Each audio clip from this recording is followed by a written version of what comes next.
Hi felters and welcome. In this video I'm going to answer the question of can you over felt something. So I'm taking this ball that I have roughly felted and a couple of spiral needles and I'm going to go over it all again and see if I can felt it down as far as possible. Now I've kind of heard that wool breaks down if you over felt it. So I've done one half there. I'm going to keep going, and I was really using quite a lot of force to try and make this smaller and smaller, and I thought I'd done a really good job with the first round, but you'll see we go a lot further. So it's still got some squidginess. Now I'm a fairly firm felter, but I don't do it, really hard. So here we are. I went for a different needle. I tried a 40 triangular, I think it was, and I went all over with that, and I really wasn't getting anywhere. So I went back to a big 36, and I really stabbed away at this, and you can see I am making another layer of difference. So it was really, I did find this quite interesting to see how far I could take this ball of wool down to. So I stabbed away, and that's a tiny little bit I haven't done. You can see it's still got a squidge, and the bit I've done really becoming quite firm now.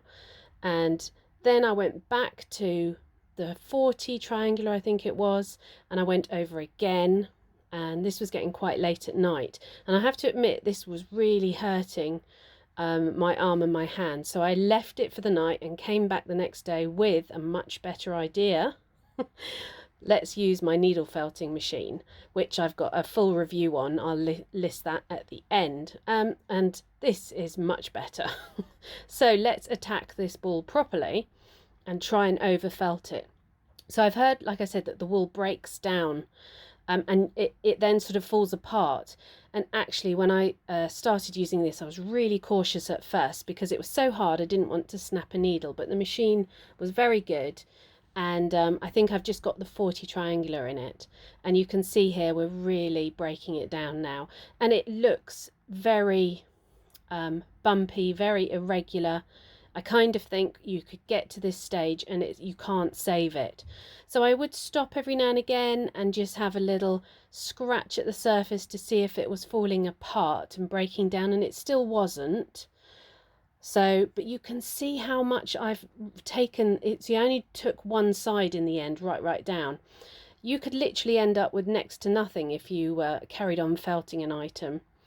And then when I got to a point where I thought I can't go anymore, the felting machine is probably going to break if I kept going, I did have a little scrape of it, and actually I could see that some of the fibres will go up close in a minute. So I'm just pulling it apart and seeing if it's breaking, but it didn't. But when I started scraping, some of the fibres came away, and see how much I've done the whole of one half. Imagine if you did all of it. But the fibres were very small, and they were broken. So I think this is the point you would get to if you overfelt an item. And I went to the other side that hadn't felted as much, and you see these fibres are a lot longer.